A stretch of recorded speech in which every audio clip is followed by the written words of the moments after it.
Hi, I was just meeting with a teacher who I'm coaching, and I was asking her if she minds when the students disrupt her and talk all over her. And she said, honestly, it doesn't bother her because she doesn't take it personally. So we started speaking about the classroom culture and why it is still important, even if it doesn't bother her personally, that students have a really calm and orderly kind of classroom to learn in. And this is something I've only learned from my work as a student advocate, working one on one with students, and also from the last 26 years or so of teaching.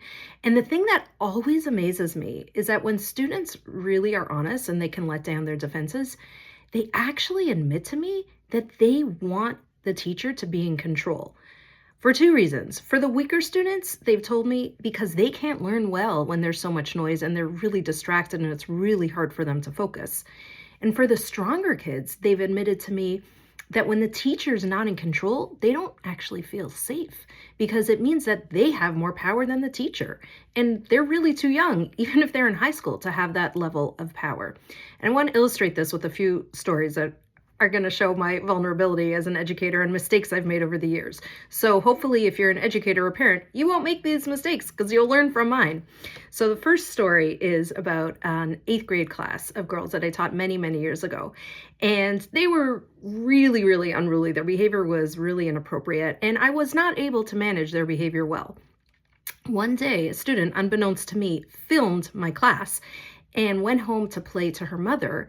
And the mother called me because she said, my daughter really wants to learn and she does not feel safe in your classroom because there's so much talking and yelling and the students are talking back at you and you're not able to put them in their place and it's making her feel really uncomfortable. What are you going to do about it? So that was a really eye-opening experience for me.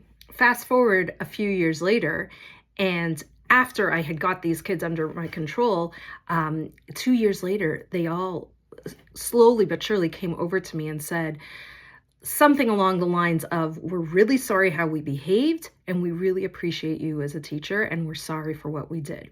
So fascinating to me that they really respected me and wanted to learn from me, and then they really felt badly about their behavior. Here's another anecdote. When I was in my first years of teaching, I was teaching a group of really tough junior students. Junior are 17-year-old kids, 17, sometimes even 18-year-old kids, and they were really misbehaved. And I was very, very young. I was in my early 20s and single, and it was a co-ed class, and it was really tricky to navigate. And over the course of the year, thankfully, I got some mentoring and I tried some new tools, and I did get better at it, at teaching and keeping them under control. And I asked them to write me their feedback at the end of the year.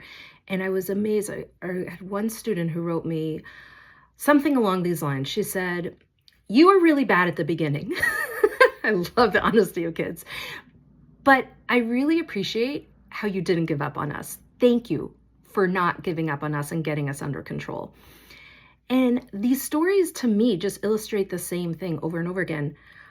Our students want us to be in charge because they feel safer that way and they can learn better that way. And even if we're okay with a little bit of chaos, we really have to think and ask ourselves, is this safe? Does this feel good for my students? And if the answer is no, even if it's uncomfortable for us, then we have an obligation to them to actually discipline them. Have a great day.